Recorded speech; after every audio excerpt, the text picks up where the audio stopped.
Hey, everybody, welcome to Think Business Live. I'm really looking forward to talking to Stephanie Scheller. Stephanie, it's so great to talk to you for a couple reasons. You are the CEO of Grow Disrupt. I love that name. It's so, action-packed. You work with companies and teaching them about how applications can work within their environment. But also you're a violinist. And I actually, with my father-in-law, was just at the DSO. And I love the violinist. And I can't remember the name, but we listened to a world-renowned violinist who actually had come to the DSO. Yeah, this was just 3-4 weeks ago. And so I kind of want to start there because to me, the violin is such a beautiful instrument. I love it. I always have. I used to study when I studied in college. I would listen to classical music or meditation music, and I always found I could study more effectively when listening to classical music. And so let's talk about that, because one of the things you do is you use psychology in business, and I'm thinking music therapy. So let's talk about that and how it makes an impact. It is. So it's kind of funny because there is this so a lot of what I talk about. So we have like almost two businesses going on, right? We have Grow Disrupt, which puts on events to support small business owners with their growth. We bring in speakers, we bring in experts, they bring in content that hasn't been shared before, and they walk people through how to apply that info in their business, right? So that's Grow Disrupt. And then we have like my personal speaking side of the business, where I talk about things like marketing and people management and all the things that are the psychology side of business. And what I found is that a lot of times there are these almost abstract concepts that make a lot more sense when I bring the violin into play. So for example, one I talk about all the time is I'm like, how cool is it to be able to pull out the violin and just be able to sit here and go,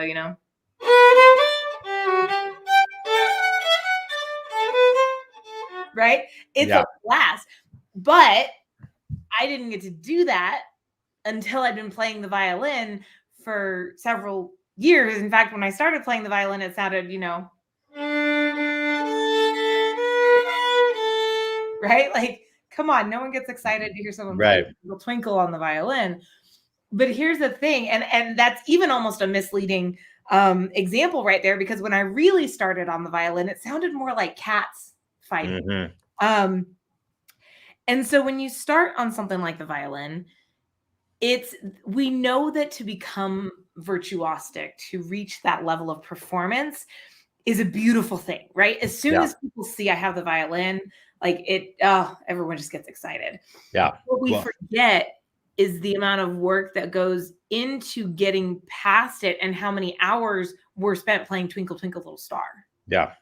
Right. Well, let's talk about that, because we're in a world right now where technology is really moving people more towards comfort in instant gratification versus delayed gratification.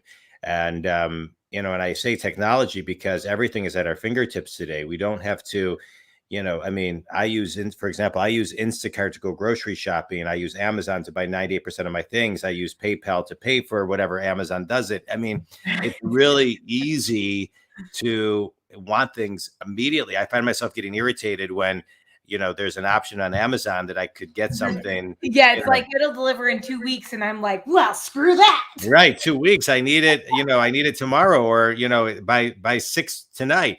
And so what do we do? Because as a business coach, I work with a lot of clients on this too. This delayed versus instant gratification. And just to go off of your company name, Grow Disrupt, that's something I think we all need to grow and disrupt in ourselves and build that muscle memory. So what does that look like from your lens? So first of all, I love that you brought up the name, because people give me like these weird looks. They're like, that name doesn't make any sense. I'm like, it does, because if you want to create growth, you're going to have to do something different than you've been doing. Right. So we disrupt to create growth. We disrupt the norms. And to me, that is a huge part of it. Right. Like, so until I'm willing, like I have to create growth. I'm one of the people who ascribes to the whole fight. If you're not growing, you're dying. And so I have to create growth here, and I'm going to have to do something different. And I'm going to have to push through the frustration. We have a joke with playing the violin. It goes like this. It takes 5 minutes to learn how to play the violin and 5 years to make it sound good. Yeah. And all the violinists laugh because it's not really a joke. Like it's really truly how it works, but we forget that part. And we think we have to put something out that sounds perfect the first time. I mean, the first time I played the violin publicly, it was on a Facebook Live that I was really hoping no one would get on. And like I go back and I look at it and it didn't sound all that great, right? Yeah. I joke that I played the violin on my church praise team for years through high school, and I played the electric violin so they could turn the volume down all the way so no one could hear me. But you have to get these practices out, and you have to pick up the violin and play and get through that uncomfortable. Playing the violin looks super easy. There's actually quite a bit of physicality that comes into it. So it's which string I'm going to hit comes down to where my elbow is. Right. So if I want to get to the G string, like my elbow has to be all the way up here. People don't really notice that. And it's uncomfortable until you start to build the muscle to get there, right? To where it becomes second nature. So it's not going to be perfect. And I think this is the thing we have to recognize. I just did a training on TikTok and I said, look, thing to keep in mind, TikTok's been around since I can't remember now. It's either 2016 or 2018, right? Yeah. No one really heard about it till last year, but it's been around for a while because there was a ton of iterations getting to where it is the behemoth that it's become today. Yeah. And that's what we have to learn to be comfortable with as small business owners is let me get out there, let me take action and understand it's probably not going to sound great, look great. It's not going to look as effortless as they make it look online. Like you bring on guests that make it look easy to grow your business sometimes, right? Like, and it's not going to be as easy, right? They're giving you the 20-year overview in a minute and a half. Right. Well, it's not. Yeah, it's not only that, but it's it's the whole process versus perfection, right? Yeah. So, I don't worry that the lighting isn't always right. I mean, I have a microphone, a camera. This is my office. Every light that I've ever bought breaks, so I just rely on sunlight now. It just like dies out. I do daily tips. Sometimes the technology's off a millisecond, or I fumble on my words. I don't mean to use myself as an example, but the reason I do is because you have to let your ego at the door and just the content speaks for itself. And you just have to be patient and not keep on doing retake after retake. I think people connect more with the imperfect than the perfect. And so, because we don't have time to be perfect today. I mean, the world will pass you by if you wait for perfect. Yeah. There's, I think one of the things my coach likes to tell me, he went to an event that Tai Lopez spoke at, and Tai Lopez was going off about how once you have an idea, you have 7 days to get it into production or move on. Like you stop trying to make it perfect. We had a speaker at the Grow Retreat. Our big flagship event is the Grow Retreat. We do it every January. We have continued doing it through the pandemic safely with no viral spread. I always have to add that because people start to panic. But we had this speaker in January who came in and he said, look, the people who are more successful than you aren't smarter than you. They just execute. Yeah. Well, execution is the key, right? And it's interesting. I think you have to, I'd like your opinion on this too. I think you have to batch things, right? Because I think today, it's interesting that you have 7 days to, et cetera, you're on your comment. I think you have to be memorable today. You have to, our attention spans are less than a goldfish of less than 7 seconds. And you have to be memorable. People don't read, they skim. Right. People don't listen to video, they watch the captions. So as this is going live right now, we can't see the captions, but on Facebook, it will self-populate the captions. So there's more people that will watch it, but not click to play and just read. Right. And so, it's, things move so quickly. So how do you advise clients to to kind of subscribe to, hey, building your muscle, and it takes time, and this is how you kind of map it out. So one of the best things to do in it, especially when I've got someone who's like, but Stephanie, I just need to get to whatever the outcome is they're aiming for. First and foremost, going in and actually breaking down how many hours people have put into those, right? So you look at someone who's gone viral and they've only got a couple of videos on their feed or whatever, right? But then you dig a little bit of further digging, and they've got like 18 platforms and profiles that they put up that didn't go anywhere, right? And so it looks like they went viral overnight. And so a lot of it is just exposure to realizing the amount of time that people put in to becoming successful. Right. The whole 10,000 hours to become an expert as a violinist. I mean, I'm not even to 1,000 hours yet on the violin. And that's with playing an hour a day for the past like year and a half. But that's still not even 1,000 hours. But here's the thing, it is good enough for me to be able to get up and play. It is good enough for me to be able to make an impact. And so I encourage people to, when you're sitting here and thinking, well, I've got to do it perfectly, first and foremost, whoever you're looking at as the perfect example, really do some research. Like, stop taking their now and comparing it to your now, because your stories are running different timelines. Correct. Just doesn't make sense for me to say, well, I'm not, for a little while there, I struggled. I don't know if you know who Mike Michalowicz is. He's the author of the book Profit First. He's a fairly big name. Oh, sure. Yeah, right. So for a while there, we've had him come out to some of our events, and I was so bummed because I was, man, I just want to be at Mike Michalowicz's level, right? And then I was like, okay, hold on a second. He's like 10 years older than me. I got 10 years to get to that level. Calm down, Steph. And when I reframed it, it turned it into, okay, so if I like, and then I could break it down into these little steps. But I think that's what has to happen, is we have to break it down and understand. Even Amazon didn't get to where they can deliver stuff same day overnight. I mean, Amazon's been around for 20 plus years now, and they're getting to that now. And last year, like they're constantly committed to improvement and evolution, and to evaluating what's going on in the marketplace so they can decide what improvements are worth pursuing, because not every improvement is worth pursuing. Yeah. Good. All right. Good. I love it. So rewind for me real quickly. You're in San Antonio, Texas. Mm-hmm. Yep. I was born in San Antonio, Texas, on the Air Force Base. So, oh, that's great. Yeah. Which one? There's like 4 of them. I can't remember. If you said it, I would remember. Randolph, Lackland. Yeah. You do some interesting things. Take me back to your earliest memory of a mentor that planted a seed that got you doing what you're doing today, that had an influence. So there's, you asked specifically for a mentor. But I go back to this one crazy moment that happened for me. I've shared the story a couple of times, not super often. But this was actually before I even started my own business. I was working as a sales rep for the local newspaper, and I walked into this. I was having a rough week. If you've been in sales, I was having a rough week.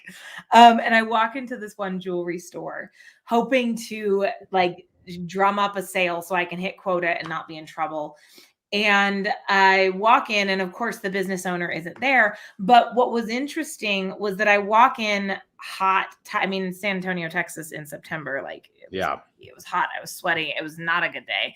And I'm exhausted. I'm beating myself up, because what most people don't even realize is I didn't realize I got a job in sales. I thought I was like some kind of consultant, not a sales rep.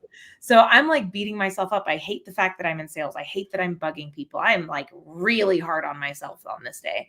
And I walk in, and the owner's not there, but her team treated me so well. Yeah. They offered me a bottle of water. They were touring me around the jewelry store. They were showing me this. They were letting me try on jewelry.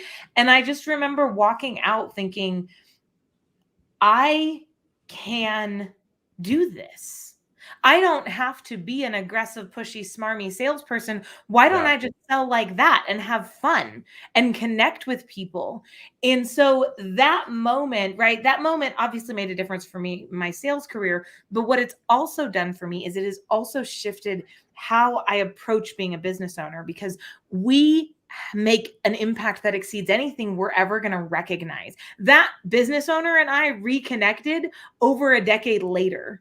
Yeah. And I told her, I was like, oh my God, I know who you are, because I walked in and cold called your like jewelry store 10 years ago. She was like, oh, hi. But that's the impact we make, right? That is what we do as small business owners, and understanding that everything I do impacts my life, my team's lives, their families' lives, my spouse's life, and every single person they encounter is impacted from there. Yeah. That made one of the most profound impacts on me as a business owner.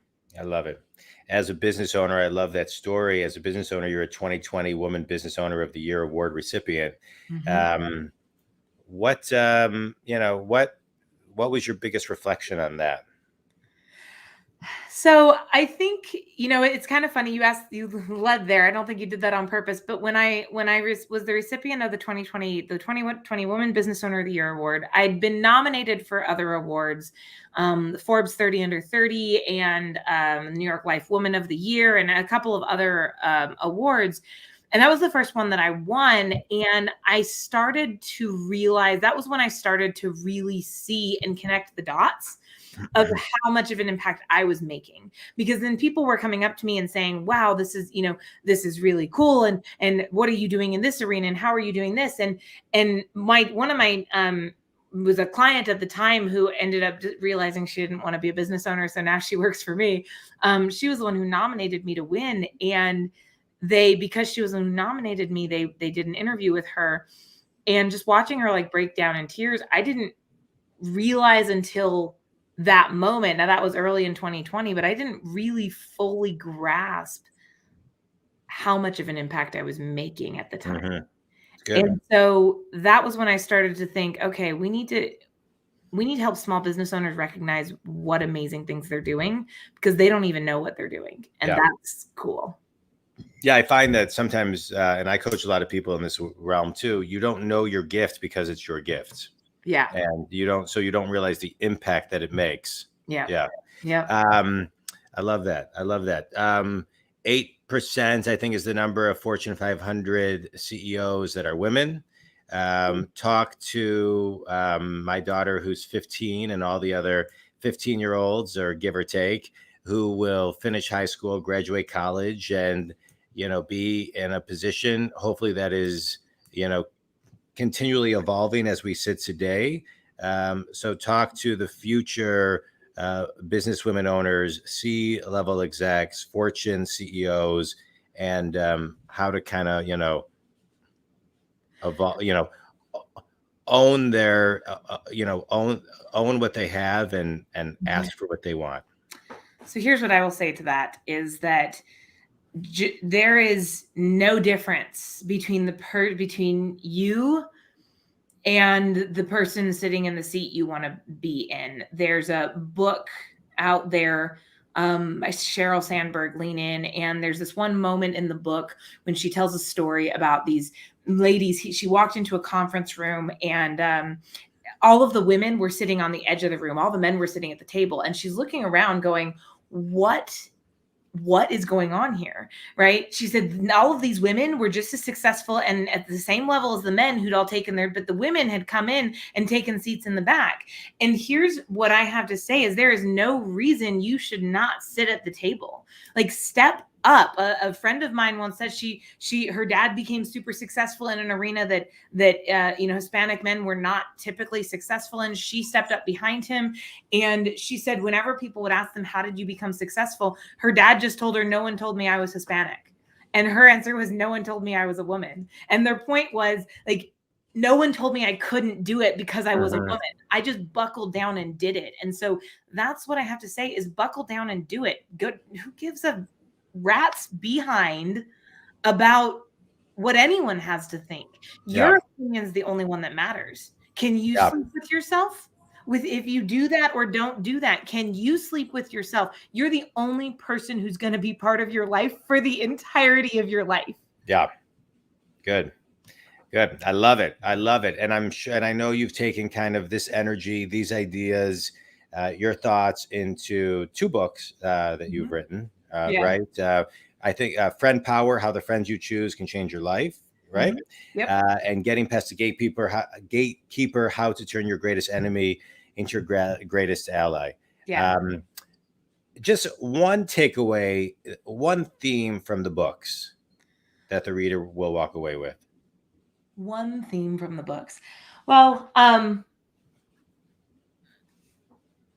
I think there's like my brain, those two books go in such drastically different directions. I'm like trying to think of one takeaway. Here's what I will sum it up as, is that your job is to understand your job, my job. I'll say my job, talk to myself here.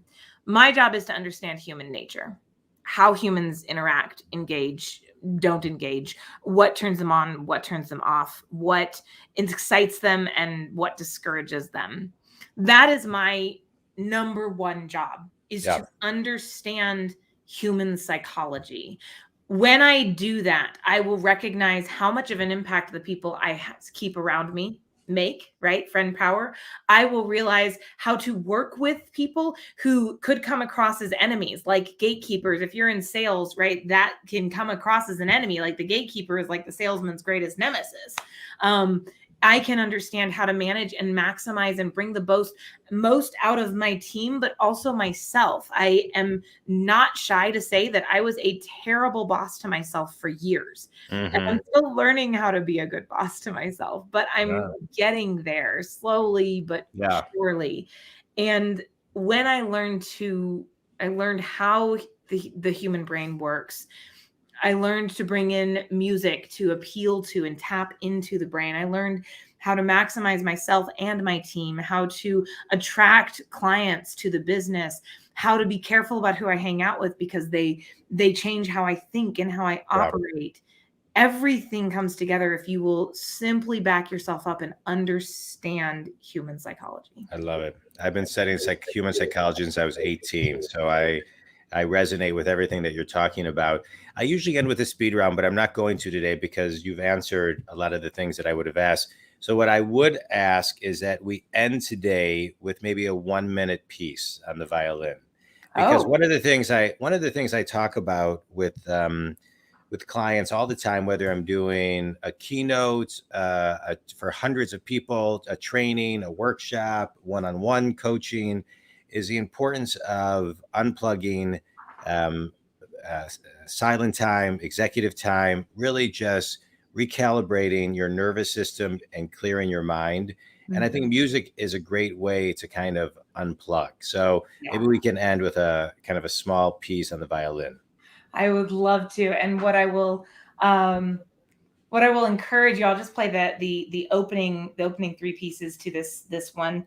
What I will encourage the listeners to pay attention to is how much this song changes from section to section, and how when you have a consistent piece of tempo that ties them together, something magical happens. So this is Humoresque by Dvorak.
That was beautiful. Thanks. Thank That you. was great. I loved it.